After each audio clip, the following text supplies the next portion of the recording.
मतलब होता है गला काट, पता नहीं क्या हो गया था सिस्टम। और रिवाइवली का मतलब होता है हाँ हम हैं पर मिलजुल के काम करते हैं। पहला पॉइंट लिख रहे थे, तो जो रिवाइवलरीज हैं उनका नेचर क्या है, वो मिलकर काम करते हैं या बिजनेस में कंपटीशन समझ लेते हैं। अगर वो कंपटीशन समझ लेते हैं तब बड़ी दिक्कत आती है। अगर वो कंपटीशन समझ लेते हैं, वो industry leadership price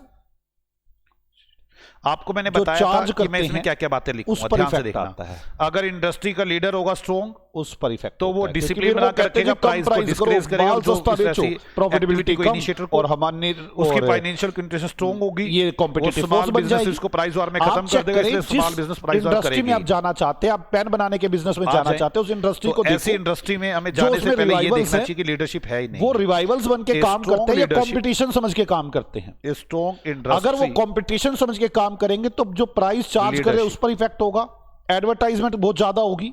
strong industry leader can, वो कोस्ट पे प्रेशर आएगा, प्राइस वॉर्स, और इससे आपकी प्रॉफिटेबिलिटी डिसिप्लिनिंग, इससे आपकी प्रॉफिटेबिलिटी कम होगी। तो आप मेरी बात समझे, जो मैं बात कहना चाहता हूं। आप ये देखें कि इंडस्ट्री के अंदर जो रिवाइवल्स का होना तो जायज है, लेकिन जो रिवाइवल्स है वो कंपटीशन तो नहीं समझते। अगर कंपटीशन समझ रहे होंगे तो प्राइस पे बड़ा इफेक्ट होगा, एडवर्टाइजमेंट ज्यादा होगी, कोस्ट पर बड़ा प्रेशर होगा। तो पहली लाइन यही लिख रहा हूं मैं। तब डिफरेंट स्ट्रेटेजिक लेवल पर इफेक्ट होगा, डिफरेंट स्ट्रेटेजिक लेवल पर, प्राइस अलग अलग स्ट्रेटेजिक लेवल पर, by different disciplining initiator of level पर वो ऐसी एक्टिविटीज को रोकते हैं। अब और इसे बोलते हैं फंक्शनल लेवल, उसके फंक्शनल लेवल पे सबसे ज्यादा इफेक्ट होगा। 3 लेवल ऐसे रिवाइवल्स को खत्म कर देगा, फंक्शनल लेवल पर ज्यादा इफेक्ट। ये वाला पॉइंट हो गया इसमें, because of its great, because पहली बात तो आपको ये बात समझ में आनी चाहिए, मैं यही बात लिखवाऊंगा और यही बात आपको समझाई है। मैं आपको लिखवाऊंगा कि रिवाइवलरी का जो नेचर होता है इंडस्ट्री के अंदर, मैं पहली बात तो ये लिखूंगा, इंडस्ट्री के अंदर रिवाइवल्स होते हैं फाइनेंशियल। अब रिवाइवल्स जो होते हैं वो एज ए कंपटीशन वर्क करते हैं या रिवाइवलरी वर्क करते हैं। अगर वो एज ए कंपटीशन वर्क कर रहे होंगे तो जो बड़े सारे स्ट्रेटेजिक लेवल है, हर स्ट्रेटेजिक लेवल पर डिसीजन पर इफेक्ट आता है इजीली, लेकिन फंक्शनल लेवल पर सबसे ज्यादा इफेक्ट आता है। प्राइस चेंज हो, प्राइस पर इफेक्ट आता है, एडवर्टाइजमेंट बड़ी ज्यादा हो रही होती है और कॉस्ट पर बड़ा ज्यादा प्रेशर आ रहा होता है। ये रिवाइवलरी की बात है। इन ए प्राइस वॉर, मैं आपसे बता रहा हूं, मेरी बात समझे। एक वर्ड होता है रिवाइवलरी की intensity, because of its great financial resources, मतलब तीव्रता। ए लीडर, मतलब जो रिवाइवलरी है कैन जर्नली, उनके अंदर कंपटीशन की क्या तीव्रता है, क्या इंटेंसिटी है, मतलब तेजी कितनी है उनके अंदर इन रिवाइवलरी की इंटेंसिटी। इसीलिए ये सब जानते हैं इंडस्ट्री के अंदर ये जो रिवाइवलरी की इंटेंसिटी है वो प्रॉफिटेबिलिटी को भी फर्क करेगी और मार्केट अट्रैक्टिवनेस को भी। नोइंग दिस, अगर रिवाइवलरी के अंदर इंटेंसिटी बड़ी ज्यादा है तो मार्केट कम अट्रैक्टिव है, आप उस पर मत जाएं। अगर रिवाइवलरी बड़ी ही तेजी से कंपटीशन में उतरते हैं, रिवाइवलरी की इंटेंसिटी अगर उनमें बड़ी ज्यादा तो मार्केट अनअट्रैक्टिव है, ज्यादा अवॉइडिंग इनिशिएटिव रिवाइवलरी सच इंटेंसिटी कंटेस्ट, वो ऐसे प्राइस वाले तो चक्कर में पड़ ज्यादा है तो क्या होगा। दूसरी बात बताई थी मैंने आपको, मैंने कहा number of rivals, number of competitors. अगर कॉम्पिटिटर्स बड़े ज्यादा हैं, प्रॉफिटेबिलिटी पर भी इंटेंसिटी का इफेक्ट पड़ता है। रिवाइवल्स आएंगे ही नहीं, ज्यादा जो तो आप चाहे कॉम्पिटिटर ज्यादा है, क्या इफेक्ट पड़ता है, दो इफेक्ट है। तो वो आपस में गला काट कंपटीशन करते हैं जिससे प्राइस कम होता है और प्रॉफिटेबिलिटी कम होती है। मतलब रिवाइवलरी कम्युनिकेशन ही नहीं हो पाएगा पूरी बातों का। आ जाए, लिखते हैं second point, number of competition, number of competitors cut throat करते हैं, गला काट करते हैं ऑफ कॉम्पिटिटर्स, तो प्रॉफिटेबिलिटी कम होगी। कॉम्पिटिटर्स दिखे, even when an industry leadership, मैं आपको बता रहा हूं रिवाइवलरी की इंटेंसिटी से क्या फर्क पड़ता है। तो मार्केट अगर ज्यादा है तो मार्केट की अट्रैक्टिवनेस कम होगी, हमें उस मार्केट में नहीं जाना चाहिए, उस बिजनेस में नहीं जाना चाहिए। लीडर। दूसरी बात, प्रॉफिटेबिलिटी को देखो, अगर रिवाइवरी कंपटीशन जो करते हैं वो कट थ्रोट करते हैं, गला काट करते हैं, गला काट। इंडस्ट्री लीडरशिप, तो प्रॉफिटेबिलिटी उस इंडस्ट्री की कम होगी।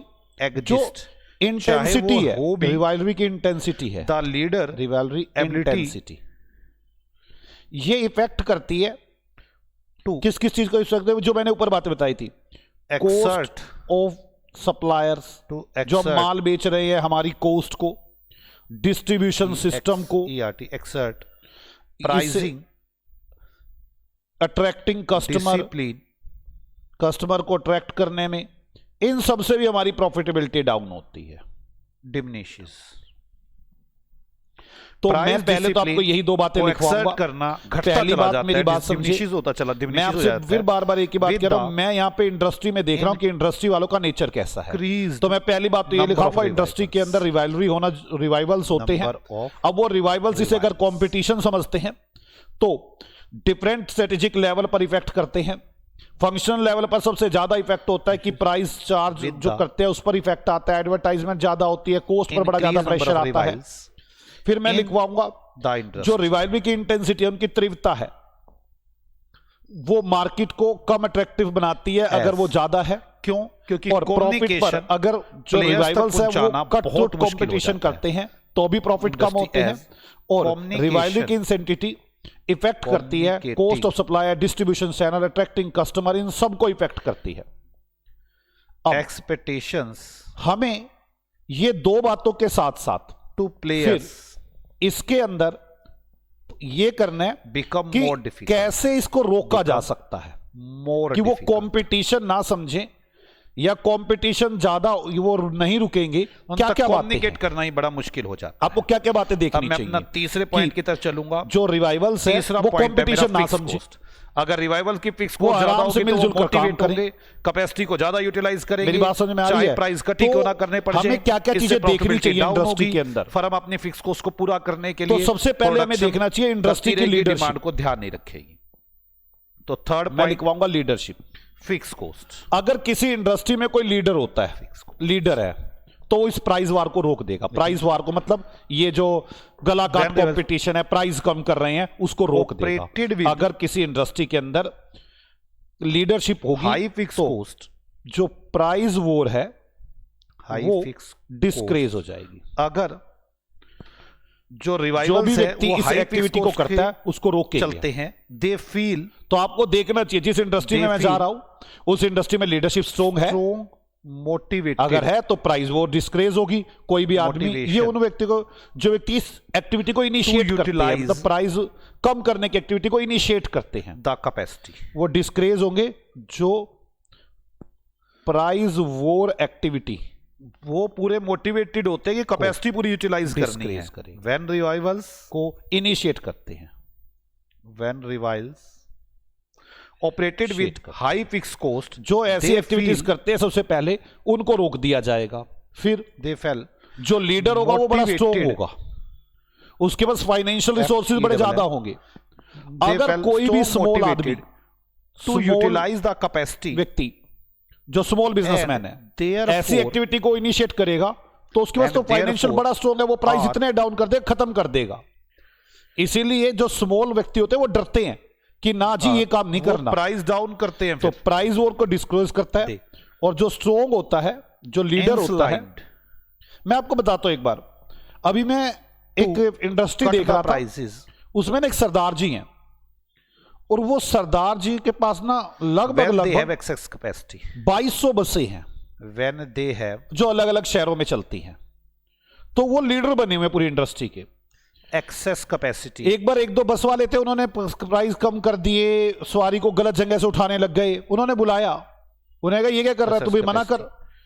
मैंने कहा जी आपकी बात मान लेते हैं। कहता मानेगा कैसे? नहीं मानेगा तो जहां पे इसकी बसें खड़ी, 4-4 बसें खड़ी कर दूंगा, इंडस्ट्री ले जाके देख ले सवारी। फिर तो स्ट्रॉन्ग लीडरशिप है वहां पर, वो प्राइस वेयर को डिस्क्रेज करते हैं। और जो स्ट्रॉन्ग होता है उसकी फाइनेंशियल पोजीशन बड़ी स्ट्रॉन्ग होती है। Profitability, to fall. अगर फाइनेंशियल पोजीशन स्ट्रॉन्ग है तो for all the firms in the industry, जो बिजनेस होंगे जो प्राइस वार करते हैं, ऑल द फर्म्स अगर करते हैं तो उनको खत्म कर देंगे इन द इंडस्ट्री, और जो एज स्मॉल बिजनेस है वो ये जानते हैं, firm seeks to more production टू वो प्राइस वार करेंगे ही नहीं, एज वॉर करेंगे नहीं, फर्म और प्रॉफिटेबिलिटी बनी रहेगी। तो मैंने आपको बताया कि मैं मानता हूं आप ये देखें, सबसे पहले तो मैं कह रहा हूं कि नेचर ऑफ रिवाइवरी, ये तीसरी फोर्स करवा रहा हूं मैं, टू कवर, जो कि कोस्ट पोर्टर साहब ने बताई है कि आप किसी इंडस्ट्री में जा रहे हैं, किसी बिजनेस को स्टार्ट करना चाहते हैं, तो वहां ये बातें चेक करें। सबसे पहले रिवाइवरी तो होना जरूरी है, पोर्टर साहब कहते हैं, लेकिन वो कंपटीशन समझ लेंगे तो ये हो जाएगा कि डिफरेंट लेवल पर आपके डिसीजन पर इफेक्ट पड़ेगा, फंक्शनल लेवल पर सबसे ज्यादा इफेक्ट पड़ेगा, प्राइस कम होंगे और एडवर्टाइजमेंट बढ़ेगी, कॉस्ट पर प्रेशर आएगा। वो कहते हैं रिवाइवरी की इंटेंसिटी प्रॉफिटेबिलिटी और मार्केट अट्रैक्टिवनेस को इफेक्ट करती है। हाँ, प्रॉफिटेबिलिटी में तो वो गला काट करते हैं तो प्रॉफिट कम होते हैं, वो और रिवाइवरी की इंटेंसिटी मतलब उनमें करने के लिए प्रोडक्शन बढ़ाते चले जाते हैं, बिल्कुल नहीं देखते तीव्रता कि इंडस्ट्री डिमांड क्या है, इस रीजन की वजह से रिवाइवरी की इंटेंसिटी इफेक्ट करती है सप्लायर की कॉस्ट को, डिस्ट्रीब्यूशन सिस्टम को, उसके अट्रैक्टिंग कस्टमर को, इससे भी प्रॉफिट डाउन होते हैं। तो उन्होंने कहा आप फिर भी ये बातें चेक कर लिया करेंगे इंडस्ट्री के अंदर। पहली बात तो स्ट्रॉन्ग लीडरशिप, अगर इंडस्ट्री के अंदर लीडरशिप है तो वो प्राइस वार को डिस्करेज करेगी, जिससे जो व्यक्ति ऐसी एक्टिविटी को इनिशिएट करते हैं वो एक्टिविटी को इनिशिएट नहीं करेंगे, और जो उसकी जो लीडर होता है उसकी फाइनेंशियल पोजीशन बड़ी स्ट्रॉन्ग होती है, वो स्मॉल बिजनेस को प्राइस वार अगर वो करे तो उन्हें खत्म कर देगा। स्मॉल बिजनेसमैन ये जानते हैं, इसलिए वो प्राइस वार करते ही नहीं। दूसरी बात चेक करें, number of competitors, characterised competitors. अगर कॉम्पिटिटर्स बड़े ज्यादा हैं फिर तो चाहे लीडरशिप भी हो कोई नहीं सुनता।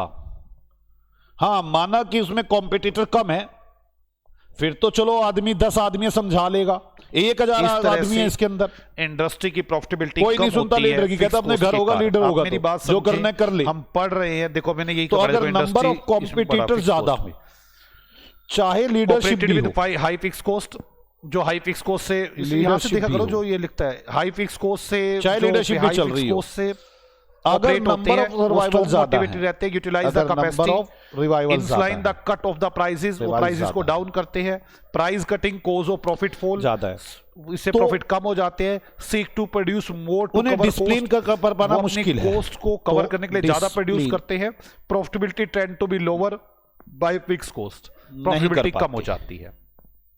अब मैं इसके बाद लिखूंगा, क्योंकि हर एक तक कम्युनिकेशन करना ही मुश्किल है, हर प्लेयर तक कम्युनिकेट ही करना मुश्किल है कि हम कुछ भी लिख सकते हैं, क्यों लीडर, हमने क्यों लीडरशिप बनाई हुई है, हर तक का कम्युनिकेशन करना ही मुश्किल है। प्रोडक्ट को डिफरेंट कर पा रहे हो तो आप प्राइस वार से बच जाएंगे, आपकी प्रॉफिटेबिलिटी हाई होगी, और अगर आप नहीं कर पा रहे तो आपकी प्रॉफिटेबिलिटी लो होगी। बस इसमें तो ये बात लिखनी है।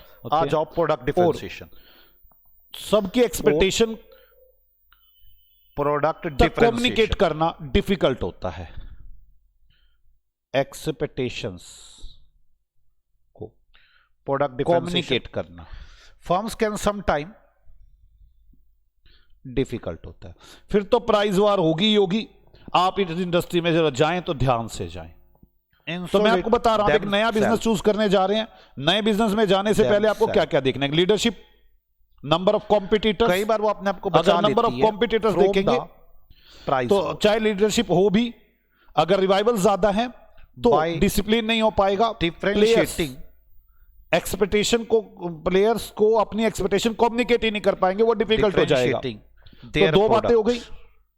आप लोगों को मैं आज समझा रहा हूं कि नेचर ऑफ रिवाइवल अपने आप को कई बार बचा लेती है। मैंने आपसे पहले 2 पॉइंट बेसिक में, पहले ये 2 पॉइंट लूंगा, ये तो बेसिक डिस्कशन होती है को अलग करके कि जी रिवाइवल तो होंगे ही होंगे, कंपटीशन अगर समझ लिया तो डिफरेंट लेवल के डिसीजन पर फर्क पड़ेगा, फंक्शन लेवल पर फर्क पड़ेगा, प्राइस ये सब इन पर फर्क पड़ेगा, उनकी जो इंटेंसिटी है मार्केट प्रॉफिटेबिलिटी पर फर्क डालेगी। तो हमें देख लेना चाहिए लीडरशिप है या नहीं है, नंबर ऑफ कॉम्पिटिटर्स कितने हैं, तो हमें ये सब देखना चाहिए। फिक्स कॉस्ट, अगली बात, ये सबसे बड़ा मैटर है। अगर रिवाइवल्स के प्रोडक्ट्स को अपने जिस इंडस्ट्री में हम जा रहे हैं उसमें फिक्स कॉस्ट बड़ी ज्यादा है, प्रॉफिटेबिलिटी बड़ी रहती है भाई साहब, फिर नहीं आप रोक एज ए सकते। कॉन्सिक्वेंस फिर तो फिक्स कॉस्ट तो सेम रहती है। फिर तो जितने भी बिजनेसमैन है वो ये सोचते हैं भाई अपनी फिक्स कॉस्ट को पूरा कर, profitability trend to be high ज्यादा से ज्यादा प्रोडक्शन कर, इन द चाहे सस्ता ही क्यों ना बेचना पड़ जाए, प्राइस तो कम होंगे और प्रॉफिटेबिलिटी कम होगी। अगर आप ऐसी इंडस्ट्री में है जिसकी फिक्स कॉस्ट बड़ी ज्यादा है इंडस्ट्रीज, तो वहां पर कॉम्पिटिटर्स या रिवाइवल्स ऑफर अपनी फिक्स कॉस्ट को पूरा करने के लिए डिफरेंशिएशन, ज्यादा से ज्यादा प्रोडक्शन करते हैं, अपॉर्चुनिटीज, चाहे वो डिमांड को ध्यान नहीं रखते, इससे प्राइस कम होते हैं, प्रॉफिटेबिलिटी कम होती है। मैं यही बातें इसमें लिखूंगा, मैं आपकी लिखवाने वाली बातें भी साथ साथ बताता जा रहा हूं, शायद टाइम बचे इससे। इसके कॉन्सिक्वेंस से आप मेरी मजबूरी समझ रहे हो, rivals profitability trend to be higher, fixed cost ज्यादा हो, प्रॉफिटेबिलिटी ज्यादा हो तो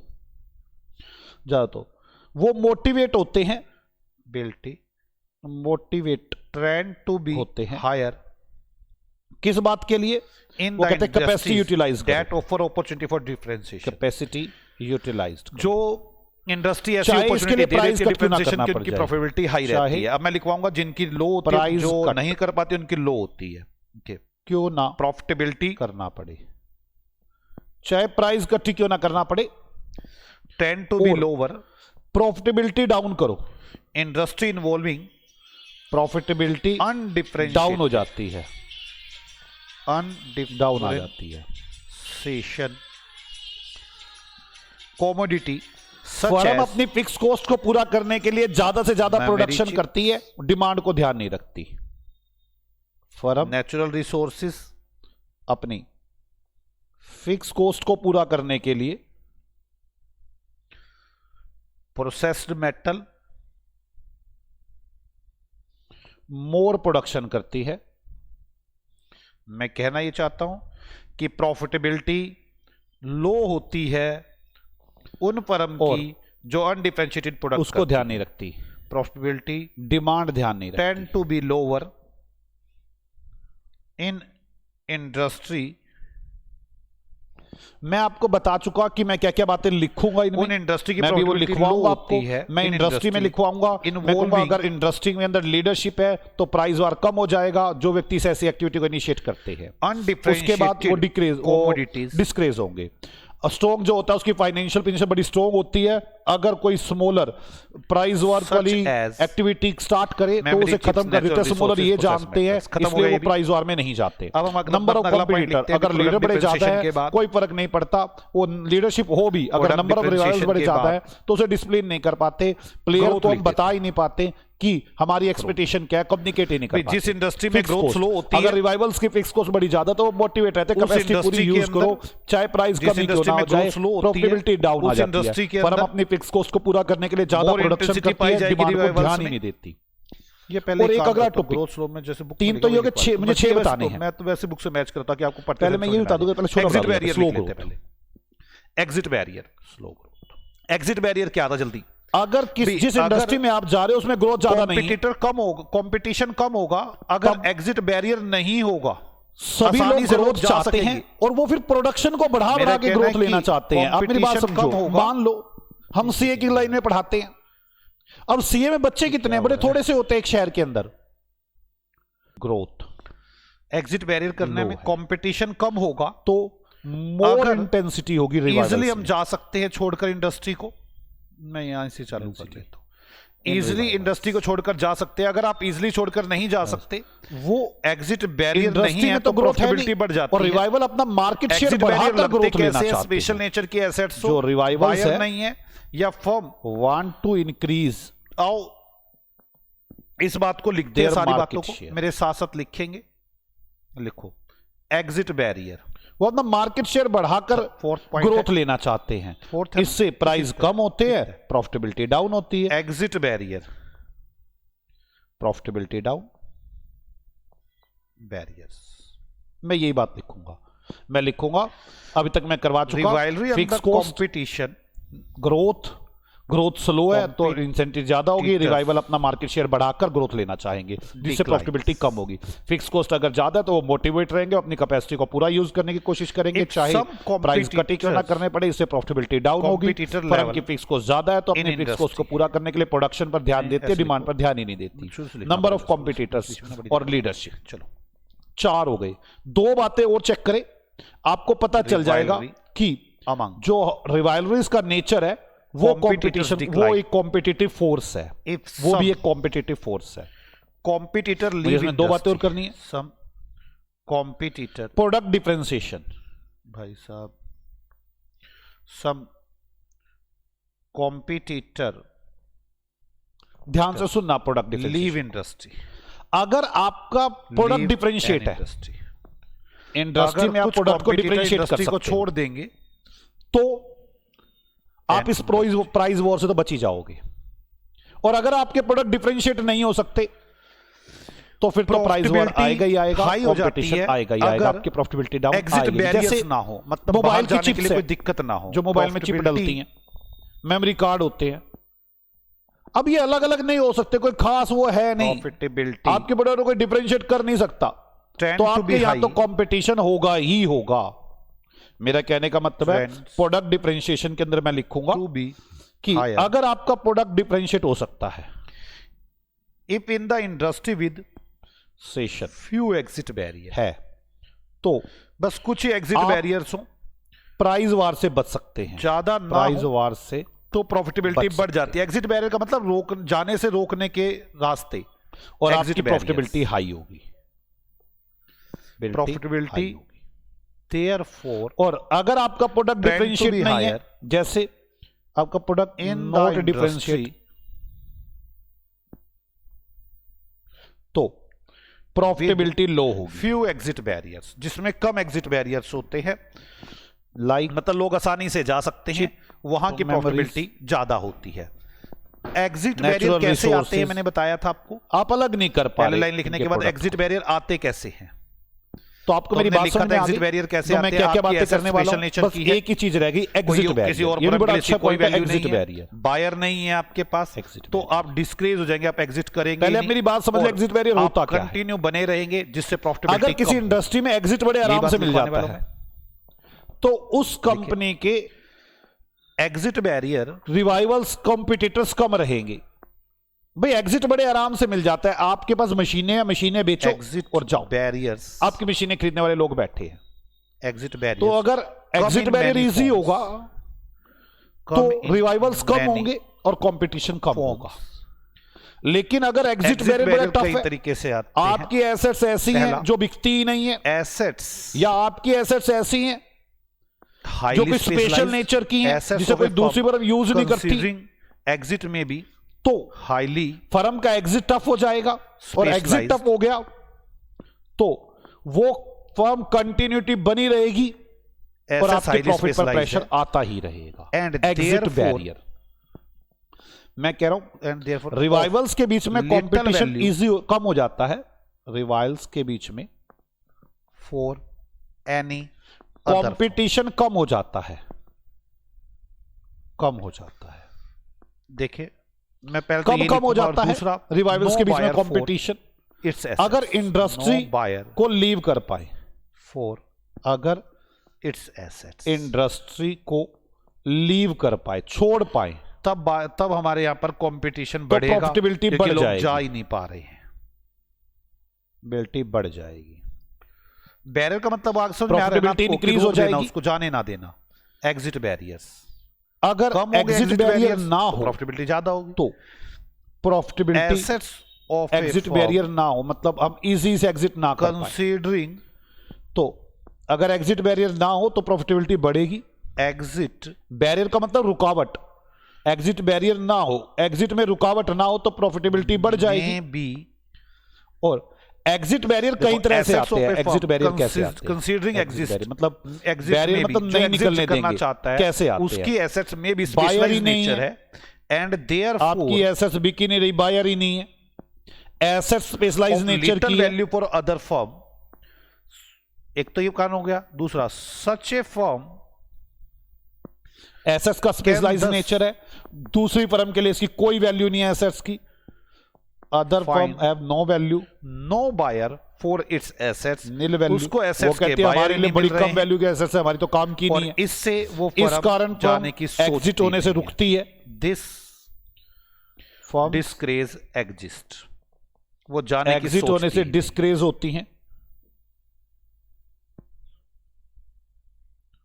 और वो कंटिन्यूस बनी रहती हैं और इंडस्ट्री की प्रॉफिटेबिलिटी कम होती है। और जब ऐसा बैरियर लग जाता है तो फिर तो प्रॉफिटेबिलिटी कम होगी व्हेन इससे इंडस्ट्री की प्रॉफिटेबिलिटी कम होती है।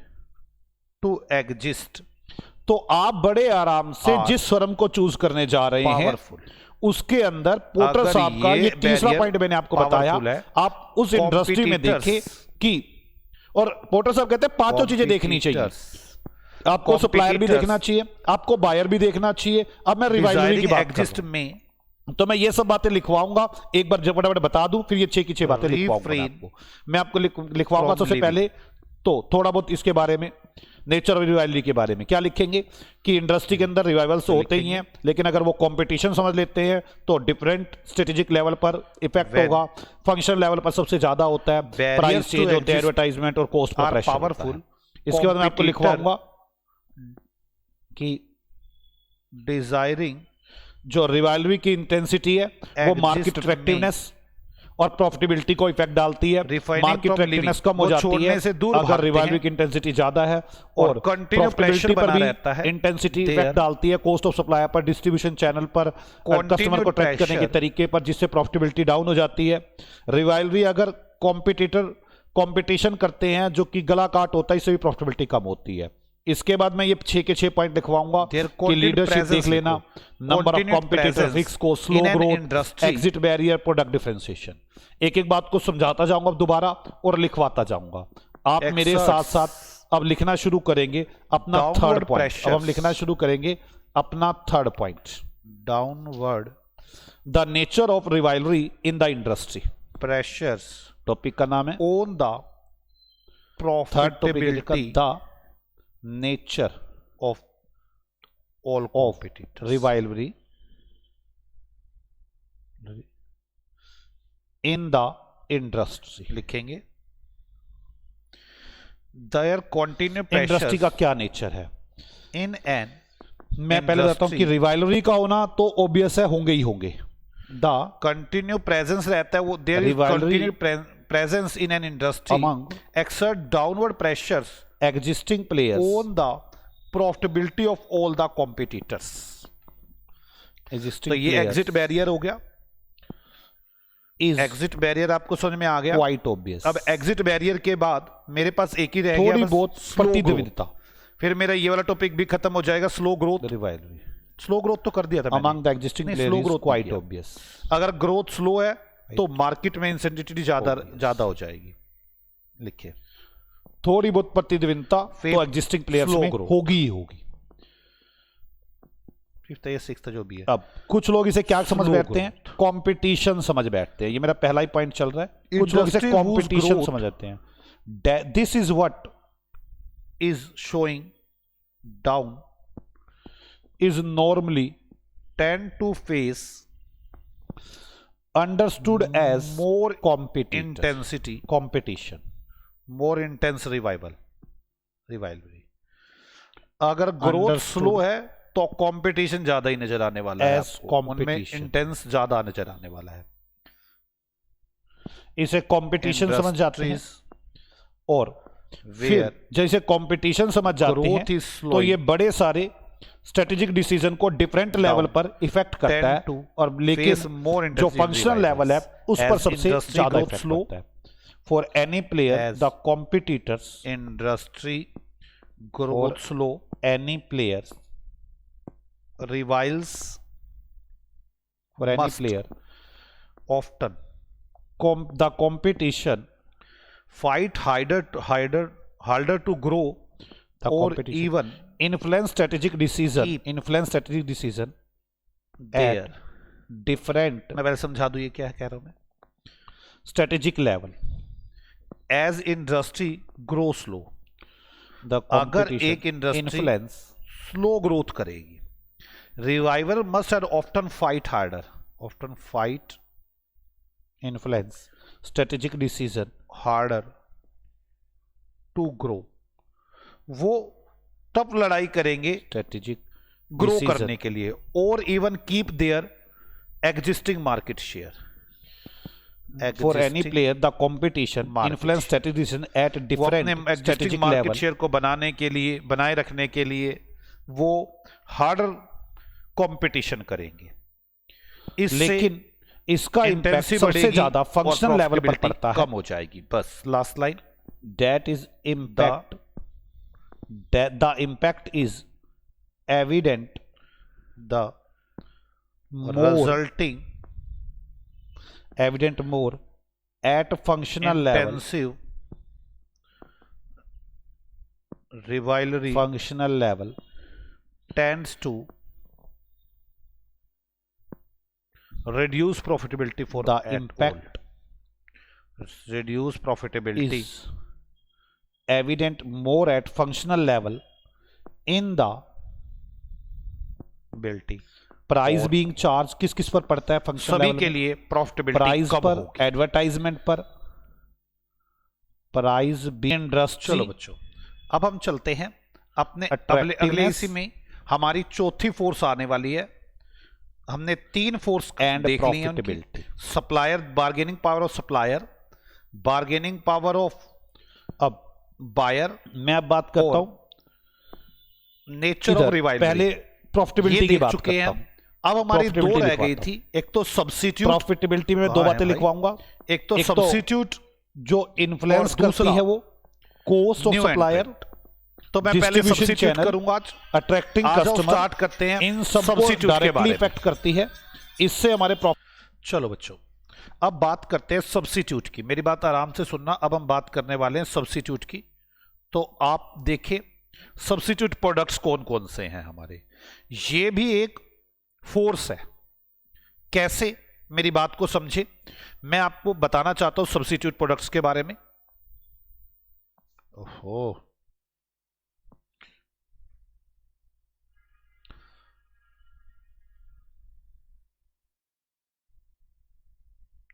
सब्स्टिट्यूट्स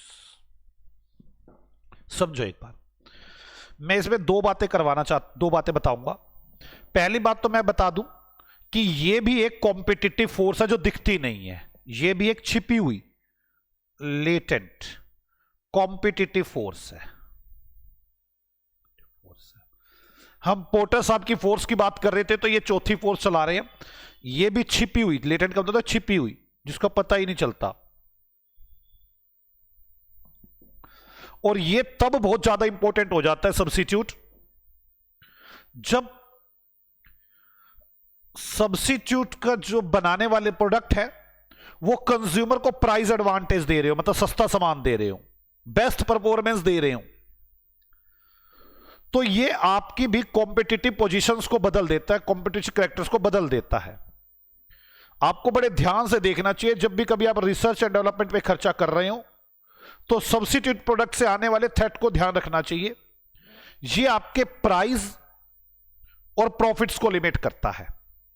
भाई एक बात बताओ ना, मेरे सब्स्टिट्यूट्स अवेलेबल है तो वही तो मुझे रोक रहे हैं प्रॉफिट कमाने से, मेरे प्राइस की लिमिट्स को। अगर मेरे सब्स्टिट्यूट ना होते तो मुझे प्रॉब्लम ही नहीं थी। तो आप मेरी बात समझे, जैसे पेप्सी है, कोक है, पेप्सी का कोक, यही तो एक छिपा हुआ कंपटीशन है। तो सब्स्टिट्यूट भी एक छिपे हुए कॉम्पिटिटिव फोर्स होते हैं। कई बार ये मेजर बन जाते हैं, मेजर बन जाते हैं, मेजर कॉम्पिटिटिव फोर्स बन जाते हैं। कब बन जाते हैं? जब सब्स्टिट्यूट प्रोडक्ट्स कंज्यूमर को प्राइस एडवांटेज देते हैं, एडवांटेज प्लस बेस्ट परफॉर्मेंस करते हैं,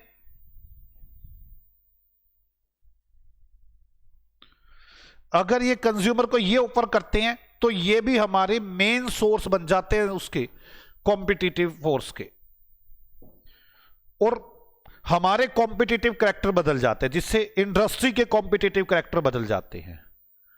इंडस्ट्री के कॉम्पिटिटिव कैरेक्टर्स बदल जाते हैं।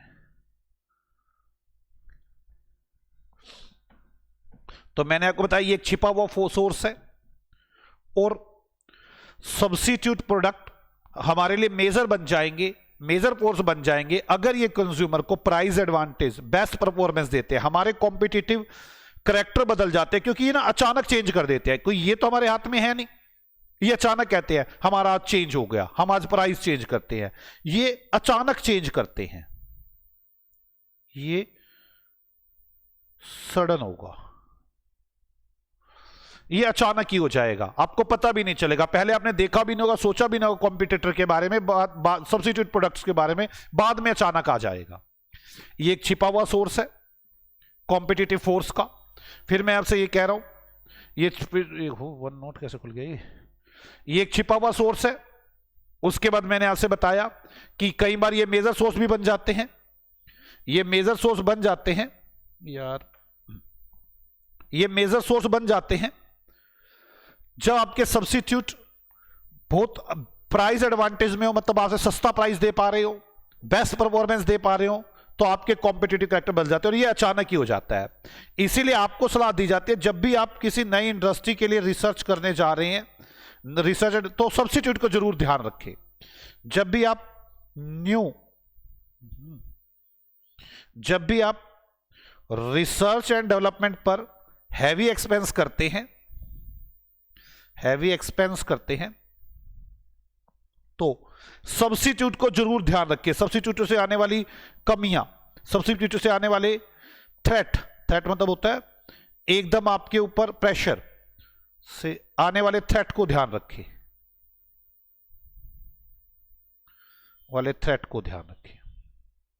कि आप पे एकदम प्रहार हो जाएगा।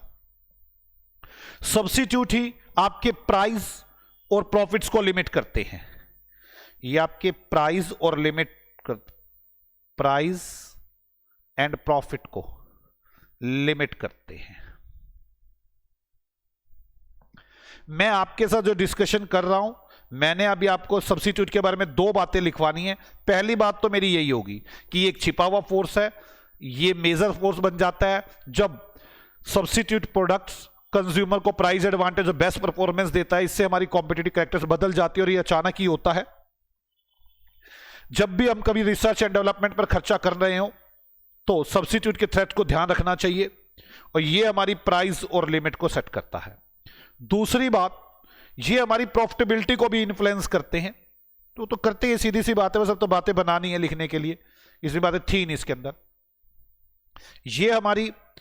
ये फोर्स हमारी प्रॉफिटेबिलिटी को भी इन्फ्लुएंस करती है, प्रॉफिटेबिलिटी को भी इन्फ्लुएंस करती है। ये हमारे प्रॉफिटेबिलिटी को भी इन्फ्लुएंस करती है। कैसे इन्फ्लुएंस करती है, मैं ये डिस्कशन करना चाह रहा हूं कि हमें सर्च करना चाहिए। क्या सर्च करना चाहिए हमें सर्च करना चाहिए ऐसे कौन से प्रोडक्ट है जो सेम है, जो सेम परफॉर्मेंस करते हैं,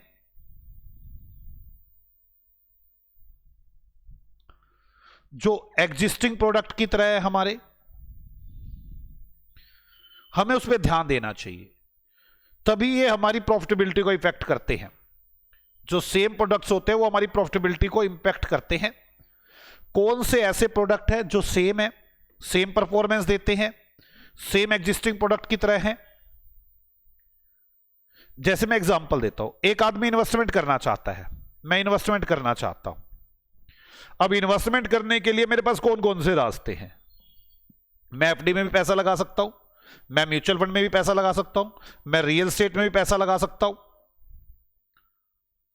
तो अगर मैं कहूं कि रियल स्टेट के सब्स्टिट्यूट क्या क्या है, तो म्यूचुअल फंड और एफडी। म्यूचुअल फंड के सब्स्टिट्यूट क्या क्या है, रियल स्टेट और एफडी। ये सब एक दूसरे पर इंपैक्ट डालते हैं, आप एक दूसरे के प्रॉफिट्स पर इंपैक्ट डालते हैं, तो ये सब सब्स्टिट्यूट है। ज्यादा बातें हैं नहीं इसके अंदर कि मैं ऐसे कह दूं कि ज्यादा बातें हैं, यही बातें इसके अंदर। तो मैं एक बार इन बातों को लिखवा दूंगा, लिखवाने के साथ साथ ज्यादा क्लैरिटी आ जाएगी।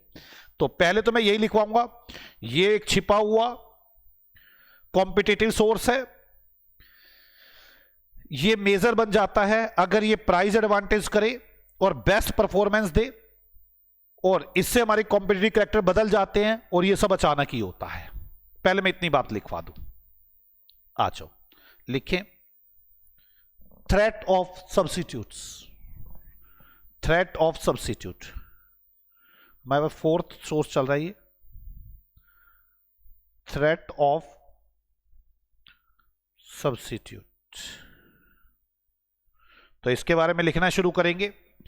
Substitute products are, substitute products are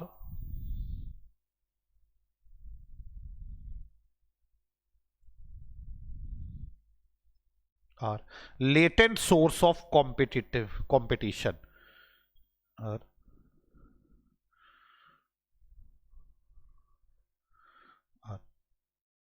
latent छिपा हुआ source of competition। ये एक छिपा हुआ सोर्स है कंपटीशन का इन एन इंडस्ट्री, एक इंडस्ट्री के अंदर।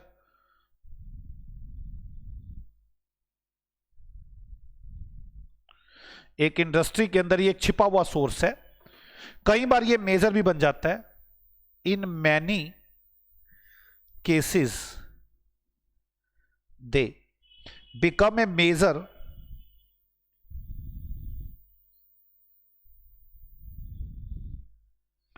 become a major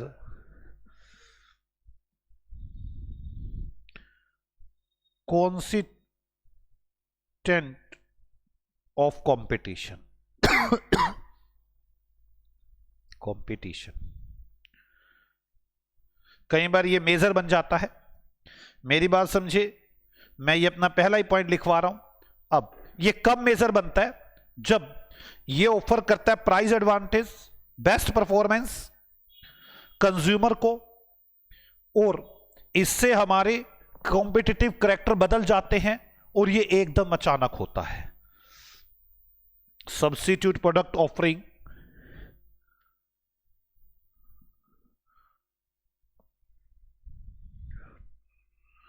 products offering A price advantage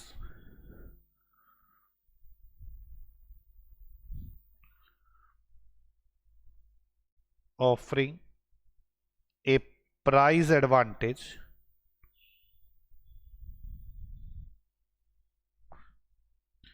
and performance improvement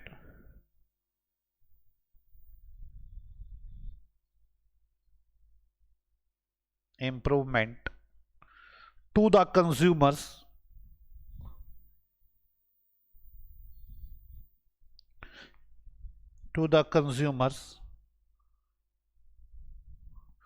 offering price advantage and or performance improvement to the consumers can directly alter the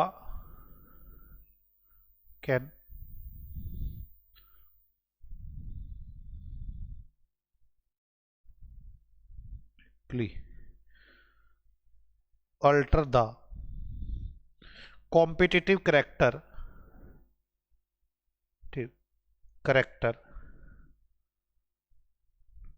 of an industry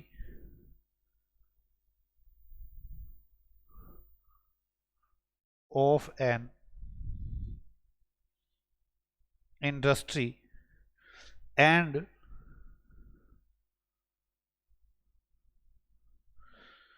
they can bring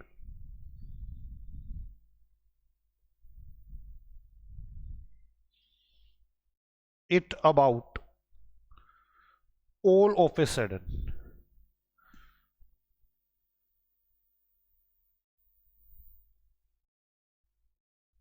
all of a sudden, ये सब अचानक आ जाता है। वो price advantage है, performance, जिसमें डिजास्टरली alter the competitive character, हमारे competition के सभी तो तरीकों को बदल देते हैं और ये अचानक ही आ जाता है।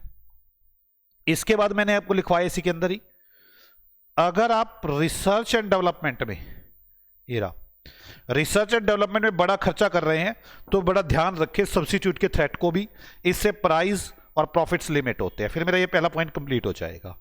तो लिखे, whenever substantial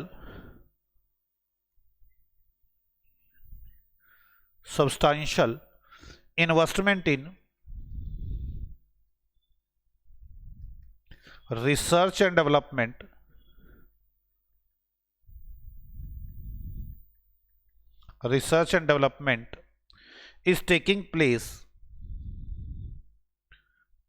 threats from substitute products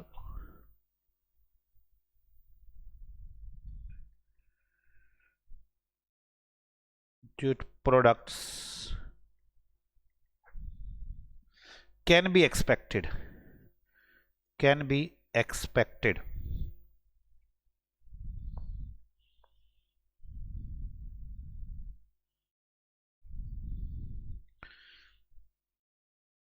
whenever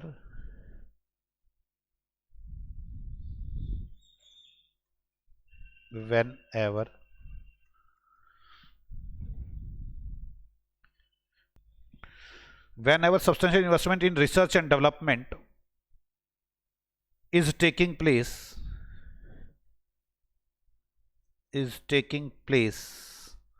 threat from substitute product are expected। अगर हम बड़ा सारा, तो हमें सब्स्टिट्यूट प्रोडक्ट से थ्रेट आते हैं और हमें हमारे प्राइस को और प्रॉफिट्स को ये बहुत लिमिट करते हैं। Substitute usually limit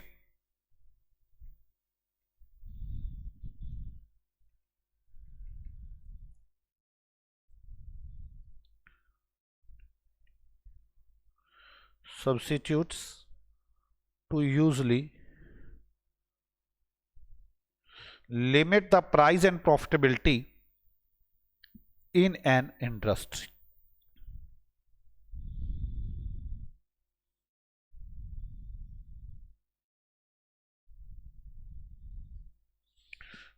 limit the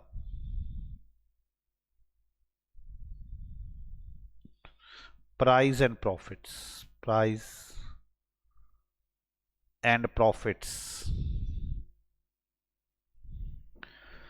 तो हमारे पास ये पहली पॉइंट हो गया जो मुझे लिखना था। और ये सब बातें यार एक बस कहानियां ही थी और था कुछ नहीं है। अब दूसरी बात ये हमारी प्रॉफिटेबिलिटी को भी इन्फ्लुएंस करते हैं, सब्स्टिट्यूट की अवेलेबिलिटी हमारी प्रॉफिट को भी इन्फ्लुएंस करती है। तो प्रॉफिट पर प्रेशर बना रहता है, हमें सर्च करना चाहिए कि हमारे सेम प्रोडक्ट कौन परफॉर्म कर रहे हैं, कैसे क्या फंक्शंस हैं उनके, बस यही बात लिखवानी है। और इसके बाद ये एग्जांपल लिखवा दूंगा। लिखे second point,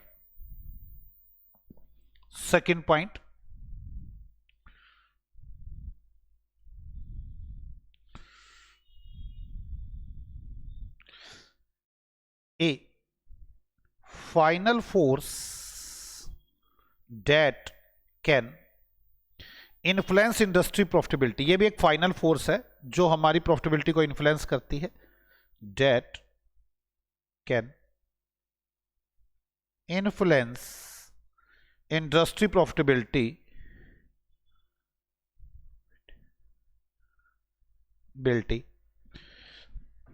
is the availability of substitutes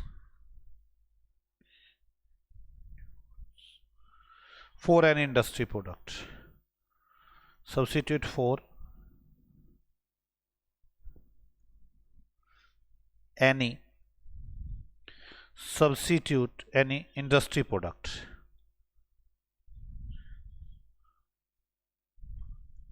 ये बस ऐसी बातें थी। इसमें प्रिडिक्ट किया जाता है, to predict profit pressures, to predict profit pressures, इनकी वजह से प्रेशर्स कितना होगा प्रॉफिट्स पर, to predict profit pressures from this source firm must, profit pressure, चल यार, from this source firm must search, हम सर्च करेंगे कि वो क्या प्रोडक्ट है, कैसी सर्विस देते हैं, क्या क्वालिटी है, कैसे एग्जिस्टिंग है, firm must search for products that perform the same, जो हमारे जैसा परफॉर्म करते हैं, और नियरली द सेम, बिल्कुल हमारे आसपास हमारे जैसा ही, द सेम, और functions as their existing product, functions as their existing product, और हमारे एग्जिस्टिंग प्रोडक्ट जैसे फंक्शंस है उनके। एग्जाम्पल, फॉर एग्जाम्पल, हम इन्वेस्टमेंट करना चाहते हैं तो real estate, insurance bonds, bank deposits, ये सभी सब्स्टिट्यूट है कॉमन स्टॉक के। देखिए, रियल एस्टेट, इंश्योरेंस बॉन्ड्स,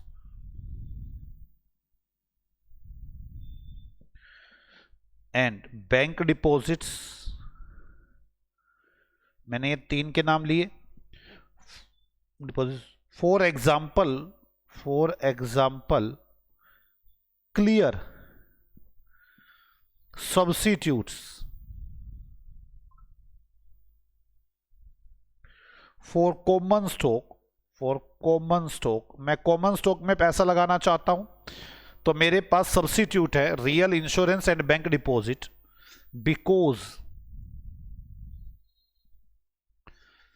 दे represent